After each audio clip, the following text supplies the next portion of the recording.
Leak leak कायर चले, लीकहि चले कपूत।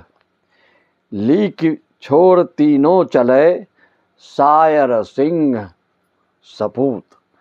मित्रों, आप जानते हैं रेलगाड़ी पटरी पर चलती है। जो कुपुत्र है वह दुनियादारी के नकल मार्ग चलते हैं। जो अच्छे होते हैं, जो अद्वितीय प्रतिभा के होते हैं, वो किसी का अनुसरण नहीं करते हैं। जैसे शेर जिस रास्ते से चलता है अपना मार्ग बना लेता है, उसी तरह जो सपूत होता है वह अपना नया मार्ग और अपनी मौलिकता के बल पर, जैसे सिंह राशि के बारे में यह बताया गया, यह बिना सोचे ही अपने कार्य को बिल्कुल अपना नया मौलिकता, नया मार्ग प्रशस्त करते हैं।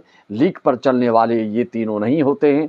वह कौन है? शेर, सपूत और कवि। ये लोग अपनी मौलिकता को दिखाते हैं। जो किसी का नकल करके आगे बढ़ना चाहते हैं वो कभी भी ज़्यादा आगे नहीं बढ़ सकते हैं। नकल ही होता है।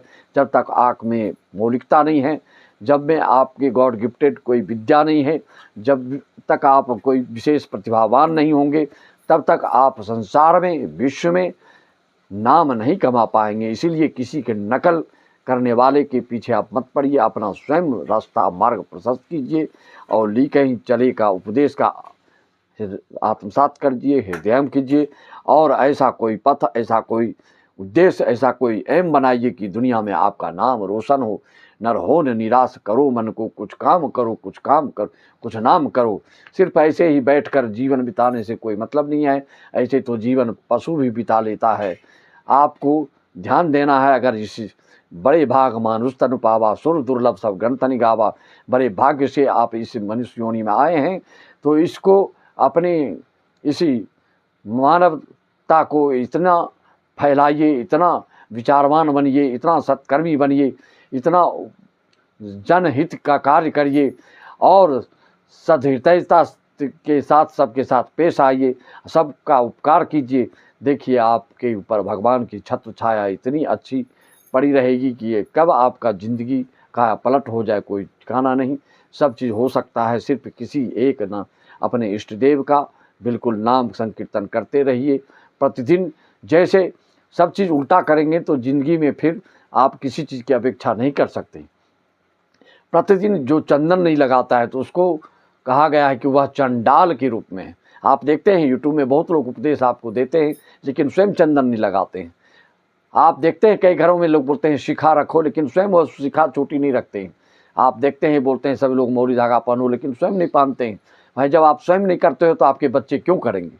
आपको कुछ न कुछ धार्मिकता घर में माहौल को बनाने के लिए ये सब स्वयं करना पड़ेगा। जब अभिभावक माँ बाप किसी का नहीं करेगा तो उसका बच्चा कैसे करेगा?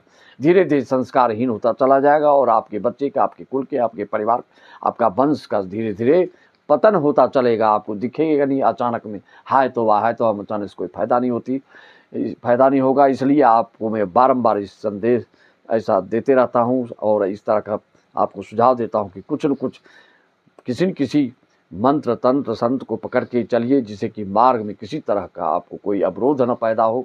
चाहे आपकी पढ़ाई लिखाई हो, चाहे आपके रोजगार उद्योग धंधा हो, चाहे जिस क्षेत्र से संबंधित आप जो मनोकामना चाहते हैं, जो आपकी इच्छा है, जो आपकी इहा है, जो आपकी दिशा है, वह परिपूर्ण हो। उसके लिए कोई दूसरा रास्ता नहीं बनाएगा जब तक स्वयं आप अपने आप को आगे नहीं बढ़ाएंगे, अपने मन को मजबूत नहीं बनाएंगे और अधिकता के साथ बिल्कुल दृढ़ संकल्प के साथ आगे नहीं बढ़ेंगे, तब तक आपके कोई बढ़ाने वाला नहीं होगा। इसलिए भगवान का नाम लीजिए और धर्म को साथ में रखिए। अधर्म पूर्वक कोई कार्य मत कीजिए, तभी आप आगे बढ़ सकते हैं। अन्यथा ऊपर उठकर अचानक कब आपका पतन होगा और कैसे धूल धूसरित और मिट्टियाँ मेट हो जाएंगे, सब देखकर फिर जगत में आपकी हंसाई होगी। इसलिए ऐसी करनी कर चलो, हम हंसें जग रोए, ऐसा वाला काम कीजिए। मित्रों, इसी के साथ में अपनी वाणी को नाम तो नमस्कार।